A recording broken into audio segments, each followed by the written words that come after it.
दोस्तों, आज की कहानी कानपुर शहर के एक करोड़पति बिजनेसमैन ओम प्रकाश दसानी के दो बेटों में से छोटे बेटे पीयूष दसानी और उसकी वाइफ ज्योति दसानी की है। 2 साल पहले ही पीयूष की शादी ज्योति से हुई थी, जो कि मध्य प्रदेश के एक करोड़पति परिवार से आती है। शादी के 2 साल बाद 27 जुलाई 2014 को पीयूष की वाइफ ज्योति दसानी अपने पति पीयूष से बोलती हैं कि उसका मन आज बाहर घूमने का कर रहा है और किसी अच्छे रेस्टोरेंट में खाने पीने का। पीयूष अपनी बीवी की बात मान जाता है और दोनों दोपहर 11 बजे घूमने के लिए बाहर जाते हैं। कानपुर के कार्निवाल रेस्टोरेंट में खाना खाते हैं और करीब 12:15 बजे वो लोग अपनी होंडा अकॉर्ड कार में बैठकर वहां से वापस घर के लिए निकलते हैं। थोड़ी दूर आगे जाने के बाद एक सुनसान सड़क पर 2 मोटरसाइकिल पर सवार 4 बदमाश उन्हें घेर लेते हैं। कार के रुकते ही बदमाशों ने पीयूष को कार से बाहर निकाला, उसको पीटना शुरू कर दिया और फिर 2 बदमाश पीयूष की कार को छीनकर बीवी समेत कार को लेकर भाग जाते हैं। पीयूष मदद के लिए लोगों को पुकारता है और फिर अपने पिता को फोन करके सारी घटना के बारे में बताता है। इसके बाद एक मोटरसाइकिल वाले की मदद से पास के पुलिस स्टेशन तक पहुंचता है और वहां पुलिस वालों को अपना परिचय देकर पूरी वारदात के बारे में बताता है। पुलिस वाले उस वक्त बुरी तरह से चौंक जाते हैं जब उन्हें पता चलता है कि शहर के नामी गिरामी कारोबारी की बहू को दिन दहाड़े शहर के बीचों बीच से बदमाशों ने अगवा कर लिया है। दोस्तों, कहानी में आगे बढ़ने से पहले मेरी आप सबसे एक हम्बल रिक्वेस्ट है कि आप हमारे इस वीडियो को लाइक करें और अपने दोस्तों के साथ शेयर जरूर करें। दोस्तों, आपके लिए तो एक छोटा सा लाइक है, पर आपका ये छोटा सा लाइक हमारा उत्साह बढ़ाता है और हमें नई और इंटरेस्टिंग स्टोरीज आप तक लाने के लिए प्रोत्साहित करता है। बहुत से दोस्त हैं जो सिर्फ वीडियो को देखकर आगे बढ़ जाते हैं। मेरी सभी दोस्तों से दरख्वास्त है कि वीडियो को लाइक जरूर करें और अगर हमारे चैनल को सब्सक्राइब नहीं किया है तो जल्दी से जल्दी सब्सक्राइब कर लें। पीयूष के FIR लिखवाने के बाद पुलिस फौरन हरकत में आती है और पुलिस के तमाम आला अफसर भी मामले की जांच में जुट जाते हैं। पुलिस में शिकायत दर्ज कराने के बाद पीयूष घर लौटता है। बहू के दिन दिहाड़े अगवा होने की खबर से घर में कोहराम सा मच जाता है। इधर पुलिस की तफ्तीश और तेज होने लगती है। पुलिस के अफसरों की एक टीम पीयूष के घर पहुंचती है और पीयूष को लेकर वारदात वाली जगह का मुआयना करती है। पीयूष पुलिस अफसरों के साथ रेस्टोरेंट से लेकर उस जगह तक जाता है जहां उसे बदमाशों ने घेरा और उसकी पिटाई के बाद उसकी कार और बीवी को छीनकर भाग गए थे।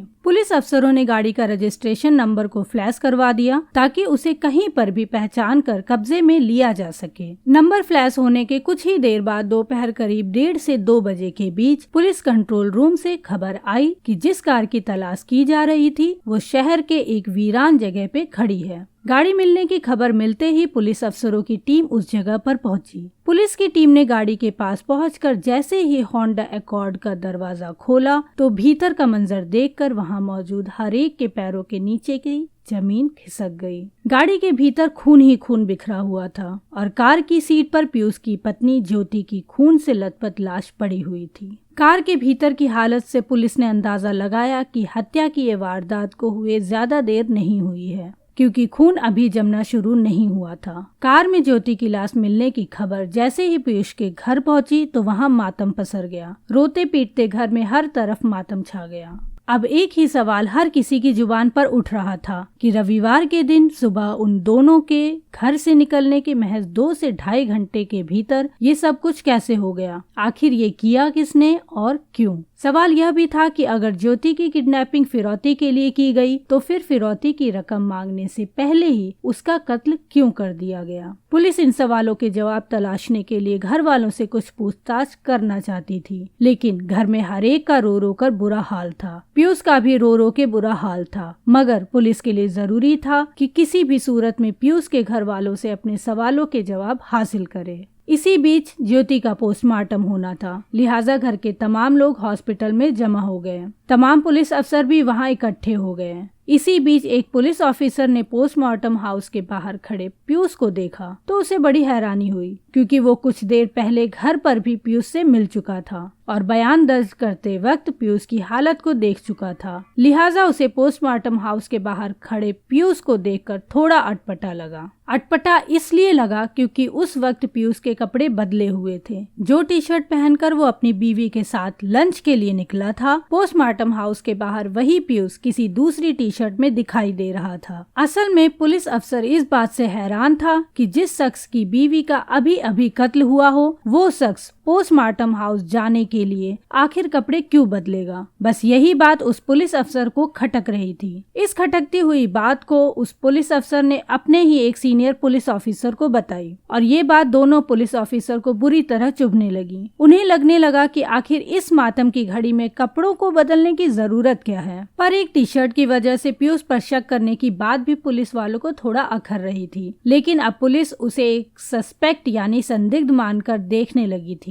इसी बीच पोस्टमार्टम हुआ तो रिपोर्ट में ये बात सामने आई कि ज्योति के शरीर पर तेज धारदार हथियार के 1-2 नहीं बल्कि 17 निशान थे। पुलिस को ये बात भी अजीब लग रही थी कि अगर लुटेरे थे और फिरौती चाहते थे, साथ ही साथ ज्योति का मर्डर भी करना चाहते थे, तो 1-2 चाकू से मार कर भी बात खत्म कर सकते थे। लेकिन इतने वार का मतलब है कि वो इस बात के लिए पक्का हो जाना चाहते थे कि किसी भी सूरत में ज्योति बचने ना पाए। मतलब ये बात पक्की है कि उन्हें ज्योति को मारने की सुपारी किसी ने दी थी। पुलिस के लिए ये सवाल पेचीदा था क्योंकि मर्डर में ऐसे हालात तभी हो सकते हैं जब किसी की किसी के साथ कट्टर दुश्मनी हो और वो पूरी तरह से बदला लेने के लिए ऐसी वारदात को अंजाम दे। लेकिन ज्योति की शादी को तो 2 ही साल हुए थे, यानी 2 साल से ही वो कानपुर में रह रही थी। ऐसे में कानपुर में उसके जानने वाले ज्यादा हों और उनके साथ कोई गहरी दुश्मनी भी हो, ये मुमकिन नहीं था। अब इन सब बातों को साथ में लेकर पुलिस ने अपनी तफ्तीश का सिलसिला शुरू कर दिया। सबसे पहले पियूस का वो बयान जिसमें उसने बताया था कि वो संडे की सुबह करीब 11:30 बजे कार्निवाल रेस्टोरेंट गया था अपनी बीवी ज्योति के साथ। लिहाजा पुलिस ने पहली शुरुआत कार्निवाल रेस्टोरेंट से की। रेस्टोरेंट से पियूस के बयान की तस्दीक भी हो गई कि वो लोग वहाँ गए थे। उसके बाद पुलिस ने उस वक्त का सीसीटीवी चेक किया। सीसीटीवी से भी पियूस के बयान की पुष्टि हो जाती है। वो लोग रेस्टोरेंट में दाखिल होते हैं और जो टेबल पहले से बुक किया हुआ था वो लोग उस पर जाकर बैठ जाते हैं। इसके बाद की तस्वीर ने पुलिस को फिर बुरी तरह से चौंका दिया, क्योंकि सीसीटीवी फुटेज के मुताबिक टेबल पर बैठने के बाद से खाना खाने तक दोनों पति पत्नी एक दूसरे से एक बार भी बात नहीं करते हैं। ये बात पुलिस को थोड़ी सी अटपटी लगी, क्योंकि संडे की सुबह अगर पति पत्नी घूमने के लिए घर से बाहर निकलते हैं तो कुछ तो बात करते हैं। दूसरी बात ये भी गौर करने वाली थी कि खाना खाते समय पियूस लगातार किसी के साथ मोबाइल पर बात जरूर कर रहा था। इस बात ने पुलिस को और चौंकाया। इसके अलावा पुलिस को मौकाए वारदात का मंजर भी चौंकाता है, क्योंकि वहाँ बेशक सुनसान था लेकिन कोई न कोई गाड़ी लगातार आ जा रही थी। इसके बावजूद कोई भी चश्मदीद वहाँ मौजूद नहीं, जबकि पियूस ने बाकायदा बयान में लिखवाया था कि बदमाशों ने उसकी पिटाई की और उसे धक्का देकर कार से नीचे धकेल दिया और कार लेकर फरार हो गए। और जब पुलिस ने पियूस के शरीर की जाँच की तो वहाँ उन्हें चोट का एक भी निशान नहीं मिला। जाहिर है पुलिस के लिए ये बातें शक करने के लिए काफी थी। तब पुलिस ने इस मामले में पियूस के खिलाफ सबूत तलाशने की कोशिश की और पियूस की कॉल डिटेल निकलवाई। पियूस की कॉल डिटेल में यूं तो पुलिस को कुछ खास चीज नहीं मिली, पर एक नंबर जरूर मिला जिस पर पियूस सबसे ज्यादा और सबसे देर तक बात करता था। और हैरानी इस बात की थी कि उस नंबर पर वो बीते 3 सालों से ऐसे ही बात करता आ रहा था। फिर क्या था, पुलिस की दिलचस्पी उस नंबर पर जा टिकी। लिहाजा उस नंबर को ट्रैक किया गया तो वो कानपुर की ही एक लड़की का नंबर मिला। उसका नाम था मनीषा। मनीषा कानपुर में पान मसाला बनाने वाले एक बड़े कारोबारी की बेटी थी, यानी वो भी एक करोड़पति बाप की बेटी थी। तब पुलिस को लगा कि ये मनीषा उनके इस केस को सुलझाने की कुंजी हो सकती है। ये मामला 3 बड़े अमीर घरानों का था, लिहाजा पुलिस फूक फूक कर कदम रख रही थी। पुलिस की अपनी तफ्तीश में जो सबूत और सुराग हाथ लगे वो पियूस को ही कातिल होने की गवाही दे रहे थे। लेकिन पुलिस इस बात को लेकर संशय में थी कि पुख्ता सबूत के बिना कैसे वो पियूस पर हाथ डाल दे, और वो भी इतने संगीन इल्जाम के साथ। तब पुलिस ने एक दूसरा पैतरा बदला और पियूस को ही पूछताछ के लिए थाने में बुला लिया। पुलिस ने ये कहकर पियूस को बुलाया कि वो ही इस पूरी वारदात का इकलौता चश्मदीद है, लिहाजा उससे पूछताछ करनी जरूरी है। कत्ल के 4 रोज बाद पुलिस ने जब पियूस को पूछताछ के लिए बुलाया तो सवालों की फेहरिस्त से पियूस को ये अंदाजा हो गया कि इस बार मामला कुछ कुछ गड़बड़ है। पुलिस पीयूष के सामने अपने सुरागों को एक एक कर रखती है। रेस्टोरेंट का सीसीटीवी फुटेज, मौकाए वारदात के हालात, कॉल डिटेल, मनीषा की कॉल डिटेल वगैरह वगैरह। हालांकि थाने में हुई पूछताछ के दौरान पीयूष अपने पुराने बयान पर ही कायम रहा और इसके आगे उसने बिल्कुल भी मुंह नहीं खोला। तब पुलिस ने अपना पैतरा बदला और मनीषा को भी पूछताछ के लिए बुलवा लिया। पुलिस ने पहले तो अलग अलग और फिर एक साथ आमने सामने बिठाकर पूछताछ करनी शुरू की। साथ ही दोनों की कॉल डिटेल के साथ साथ उनकी तमाम चैट्स भी उनके सामने रखकर उन्हें ही उनका सच दिखा दिया। पुलिस के सामने अपने निजी रिश्ते का राज आम होते ही दोनों के चेहरों के रंग बदलने लगे और तब पीयूष पुलिस के सामने टूट गया और उसने कत्ल का सारा राज पुलिस के सामने बयां कर दिया। पीयूष की शादी बेशक उसके परिवार के लोगों की मर्जी से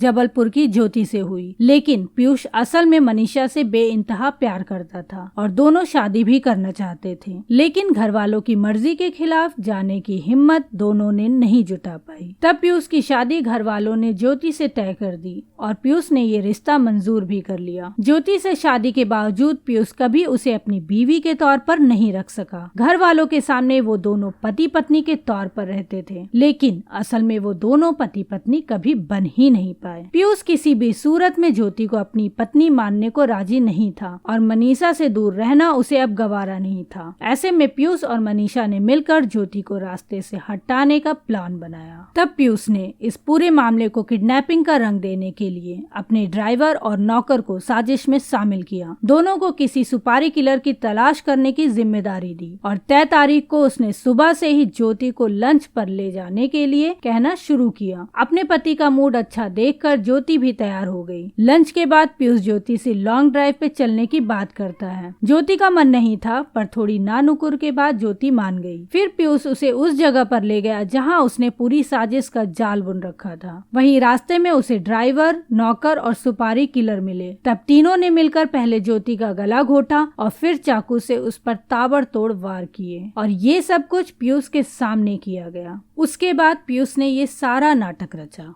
सारी घटना सामने आने के बाद पुलिस ने पीयूष और उसकी गर्लफ्रेंड के साथ साथ ड्राइवर, नौकर और दोनों सुपारी किलर्स को गिरफ्तार कर लिया और कोर्ट में उन्हें पेश किया। 8 साल की लंबी सुनवाई के बाद 21 अक्टूबर 2022 को जिला न्यायालय ने उन सबको उम्र कैद की सजा सुनाई। दोस्तों, ये थी हमारी आज की कहानी।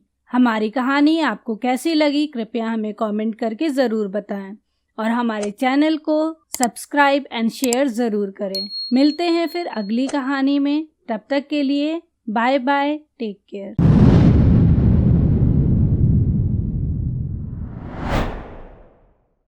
दोस्तों, आज की कहानी एक ऐसे परिवार की है जिसके 5 सदस्य रातों रात अचानक से कहां गायब हो गए, किसी को पता तक नहीं चला। और हद तो तब हो गई जब इस केस की छानबीन करने आए पुलिस वाले भी परिवार को सिर्फ दिलासा देने का काम कर रहे थे। लेकिन जब ये केस सॉल्व हुआ तब गांव वालों के साथ साथ पुलिस वाले भी चौंक गए। तो अब आखिर उस परिवार के गायब हुए 5 सदस्यों के साथ ऐसा क्या हुआ था जिससे सभी गांव वालों के दिल दहल गए थे, वो सब कुछ जानेंगे आज की इस कहानी में। पर उससे पहले अगर आपको ऐसी रियल और इंटरेस्टिंग क्राइम स्टोरी सुनना पसंद है तो हमारे चैनल को सब्सक्राइब कर लें और सब्सक्राइब बटन के बगल में बनी घंटी को दबाना ना भूलें। तो चलिए शुरू करते हैं। दोस्तों, ये कहानी है मध्य प्रदेश के देवास जिले की। देवास जिले में एक गांव है नेमावर, जहां मोहनलाल कासदे और उसका परिवार रहता था। मोहनलाल कासदे के परिवार में मोहनलाल को लेकर टोटल 7 सदस्य थे, जिनमें से उनकी पत्नी ममता बाई उम्र करीब 45 साल, सबसे बड़ी बेटी भारती उम्र 22 साल, उनकी मझली बेटी रूपाली उम्र 21 साल, उनकी छोटी बेटी दिव्या उम्र करीब 14 साल और इसके साथ ही मोहनलाल के एक रिश्तेदार के 2 बच्चे पूजा और पवन भी उनके साथ रहते थे। 13 मई 2021 की सुबह मोहनलाल कासदे और उनकी बड़ी बेटी भारती को छोड़कर बाकी परिवार के पूरे 5 सदस्य अचानक से गायब हो जाते हैं। सारा दिन बीत जाता है, रात भी बीत जाती है, लेकिन उन सभी का कोई पता नहीं चलता। मोहनलाल इस बात की चर्चा पूरे गांव में करते हैं, लेकिन गांव में भी परिवार के गायब हुए 5 सदस्यों की कोई जानकारी नहीं मिलती है। समय बीतने के साथ साथ सभी की चिंताएं भी बढ़ती जा रही थी। पूरे गांव, रिश्तेदारों और दोस्तों में पूछ लेने के बाद भी कोई जानकारी नहीं मिलती है। सब यही सोचते हैं कि आखिर अचानक से परिवार के 5 सदस्य कहाँ चले गए। तमाम कोशिशों के बाद भी मोहनलाल को सिर्फ निराशा हाथ लगती है। अगले दिन 14 मई को परिवार के बचे हुए सदस्य पुलिस थाने जाकर गुमशुदगी की एक FIR दर्ज कराते हैं। इसके बाद जब पुलिस इस केस की छानबीन करती है तब पुलिस को भी यही लगता है कि परिवार के 5 सदस्य कहीं चले गए हैं और कुछ दिनों के बाद वापस लौट आएंगे, क्योंकि एक तो मोहनलाल की गांव में किसी से कोई दुश्मनी नहीं थी और दूसरी ओर परिवार की सबसे बड़ी बेटी भारती को लगातार अपनी बहन रूपाली के फोन से मैसेजेस भी आ रहे थे। उन मैसेजेस में ये लिखा होता था कि हम सब ठीक हैं, तुम चिंता मत करना और कुछ दिन में हम लोग वापस आ जाएंगे। अब इन्हीं मैसेजेस के चक्कर में पुलिस इस केस को बहुत हल्के में ले लेती है और अपनी छानबीन को रोककर मोहनलाल और उनकी बड़ी बेटी भारती को ये दिलासा देने लगती है कि वो लोग कहीं गए होंगे किसी काम से और कुछ दिन बाद वापस आ जाएंगे। पर क्या सचमुच ये मैसेज लापता लड़की रूपाली ही कर रही थी या उसके नाम से कोई और? ये पता लगाने की कोशिश पुलिस उस समय कतई नहीं करती है, जिसकी वजह से इस केस की असली कहानी से पर्दा उठने में करीब 47 दिन का समय लग जाता है। खैर, परिवार के लोग परेशान होकर हफ्ते 2 हफ्ते तक पुलिस के चक्कर काटते रहते हैं, लेकिन उन्हें किसी भी प्रकार की कोई जानकारी हाथ नहीं लगती है। जब करीब 1 महीने तक भी किसी का पता नहीं चल पाता है, तब गांव के लोगों में आक्रोश उठने लगता है। गांव के लोग और रिश्तेदार मिलकर आवाज उठाते हैं और विरोध प्रदर्शन करते हैं। धीरे धीरे ये मुद्दा गांव का एक अहम मुद्दा बन जाता है और अब इस केस में पॉलिटिकल पार्टियां भी इन्वॉल्व होने लगती हैं। पॉलिटिकल दबाव में ये मामला बहुत गंभीर बन जाता है, जिसकी वजह से सभी बड़े बड़े आला अफसर भी इस केस में पुलिस पर दबाव डालने पर मजबूर हो जाते हैं और तब जाकर पुलिस वाले इस केस की छानबीन सीरियसली करना शुरू करते हैं। पुलिस परिवार के सभी गुमशुदा लोगों के पोस्टर छपवाती है और जगह जगह पर लगवा देती है। साथ ही पुलिस लापता रूपाली का मोबाइल नंबर भी ट्रैक करती है, जिससे पुलिस को ये पता चलता है कि उस मोबाइल की आखिरी लोकेशन गांव के ही पास में है और बार बार उसकी लोकेशन बदल रही है। इसके बाद पुलिस को फिर अपना पक्ष रखने का मौका मिल जाता है कि मोबाइल की लोकेशन के हिसाब से वे सभी लापता लोग यहीं कहीं हैं और जिंदा हैं। कुछ दिन और बीतते हैं, लेकिन अभी भी उन 5 लोगों का कोई सुराग पुलिस को नहीं मिलता है, जिससे गांव वालों का गुस्सा पुलिस पर और ज्यादा बढ़ने लगता है। देवास पुलिस की लगातार नाकामयाबी के चलते ये केस उज्जैन की पुलिस को ट्रांसफर कर दिया जाता है। उज्जैन और देवास दोनों की पुलिस मिलकर गांव के लोगों से फिर पूछताछ करती है और तब उन्हें इस केस में पहली बार एक नया नाम सुनने को मिलता है। दरअसल पुलिस को खबर मिलती है कि मोहनलाल की लापता बेटी रूपाली कासदे का गांव के ही किसी लड़के सुरेंद्र सिंह राजपूत के साथ अफेयर चल रहा था। दोनों अक्सर गांव वालों से छुप छुपाकर मिलते भी थे। कुल मिलाकर गांव वालों को सुरेंद्र सिंह और रूपाली के प्रेम प्रसंग के चलते सुरेंद्र पर शक जा रहा था। पुलिस ये सब बातें सुनने के बाद तुरंत सुरेंद्र और उसके दोस्तों से पूछताछ करती है, लेकिन सुरेंद्र इस बात से साफ साफ इनकार कर देता है। जब पुलिस सुरेंद्र और उसके दोस्तों की 13 मई और उसके बाद की मोबाइल की लोकेशन ट्रैक करती है तो उन्हें उसी गांव की लोकेशन मिलती है।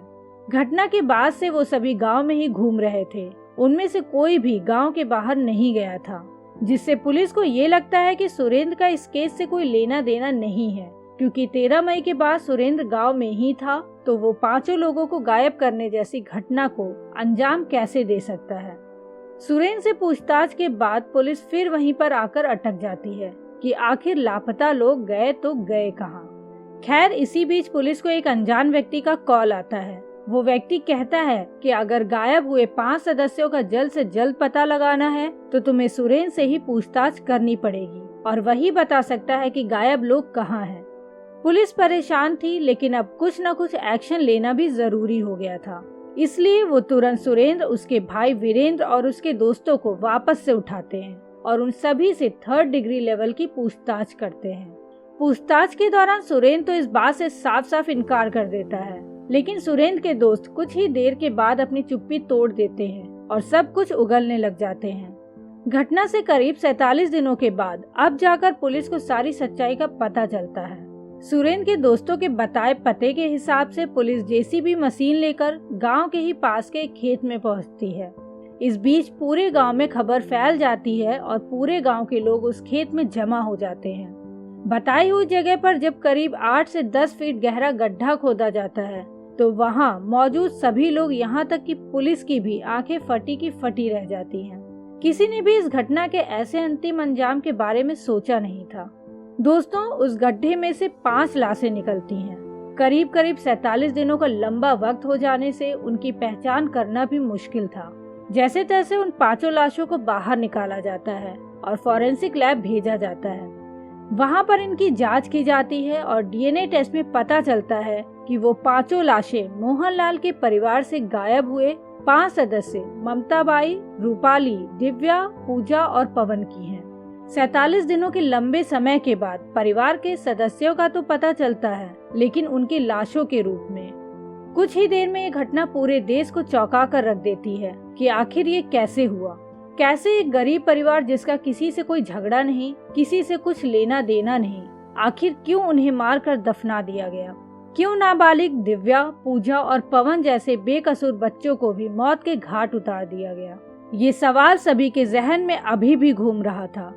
पुलिस के पास पूरी सच्चाई जानने के लिए सिर्फ एक ही व्यक्ति था और वो था सुरेंद्र राजपूत। पुलिस ने सुरेंद्र से सवाल किए। चूंकि सुरेंद्र की पोल तो खुल चुकी थी, इसलिए उसने सब कुछ उगल दिया। सुरेंद्र बताता है कि इस कहानी की शुरुआत मोहनलाल की दूसरी बेटी रूपाली से स्टार्ट होती है। दरअसल रूपाली और सुरेंद्र एक दूसरे से प्यार करते थे।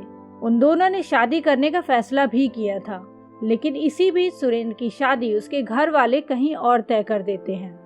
रूपाली को जब इस बात का पता चलता है तब वो सुरेंद्र से नाराज हो जाती है। इसके बाद वो सुरेंद्र पर शादी तोड़ने का दबाव बनाने लगती है, पर सुरेंद्र ऐसा करने से मना कर देता है। इसी बात को लेकर उनकी अक्सर फोन पर लड़ाइयाँ भी होती रहती थी।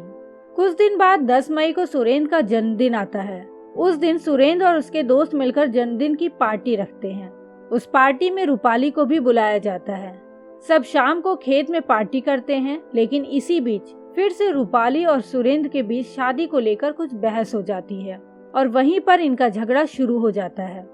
जैसे तैसे समझाकर सुरेंद्र के दोस्त रूपाली को वापस घर भेज देते हैं, लेकिन अब बात इतनी बढ़ चुकी थी कि सुरेंद्र अब इस मामले को पूरी तरह से खत्म कर देने की सोचने लगता है। इसके 2 दिन बाद यानी कि 12 मई की रात में सुरेंद्र रूपाली को मिलने के लिए गांव के ही खेत में बुलाता है। रात ज्यादा हो चुकी थी, इसलिए रूपाली अपने साथ अपने भाई पवन को भी साथ में ले जाती है। सुरेंद्र भी अपने भाई वीरेंद्र और कुछ दोस्तों के साथ वहां पर आता है। पवन को सुरेंद्र का भाई वीरेंद्र अपने साथ लेकर दूसरे खेत में चला जाता है और उनके जाते ही सुरेंद्र रूपाली का गला दबाकर उसकी हत्या कर देता है। थोड़ी देर बाद सुरेंद्र पवन को बुलाकर उससे कहता है कि तुम्हारी बहन अचानक से बेहोश हो गई है, तुम जल्दी से अपने घर वालों को बुलाकर ले आओ।